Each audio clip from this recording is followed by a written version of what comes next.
Hello বন্ধুরা, আজ পহেলা ফাল্গুন, বসন্তকাল। তারপরে আবার ভালোবাসা দিবস। সব কিছু মিলিয়ে দর্শকদের মন আনচান করছিল সোনাতিক জুটিকে দেখবার জন্য। যদিও সেই ইচ্ছে এখনও পূরণ হয়নি, তবে অর্ধেক ইচ্ছে তো পূরণ হয়েই গেছে। অবশেষে পহেলা ফাল্গুন বসন্তের এই দিনে ভালোবাসা দিবসে দেখা মিলেছে আমাদের সকলের প্রিয় অভিনেত্রী সোনামণি সাহা, আমাদের মহারানী।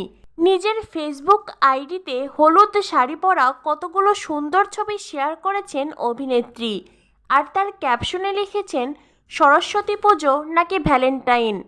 প্রিয় অভিনেত্রীর শাড়ি পরা হালকা সাজের এই লুক দেখে দর্শকরা তো প্রায় ফিদা হয়ে গেছে। ভালোবাসা দিবসে মহারাজ মহারানীকে দেখার জন্য সকলেই অধীর আগ্রহে অপেক্ষা করে আছে। মহারানী তো দর্শকদের ইচ্ছে পূরণ করেই দিলেন। এইবার দেখার পালা মহারাজ আমাদের ইচ্ছে পূরণ করেন কিনা। তবে সবচাইতে ভালো হতো যদি ভালোবাসার এই উৎসবে মহারাজ মহারানীকে একসঙ্গে দেখতে পেতাম। কি বন্ধুরা, ঠিক তো? অবশ্যই কমেন্ট করে জানিয়ে দিও। আর হ্যাঁ, সকলকে পহেলা ফাল্গুনের অনেক অনেক শুভেচ্ছা ও শুভকামনা। সোনাতিকের পরবর্তী আপডেট পেতে আমাদের সাথেই থাকো। ধন্যবাদ সবাইকে।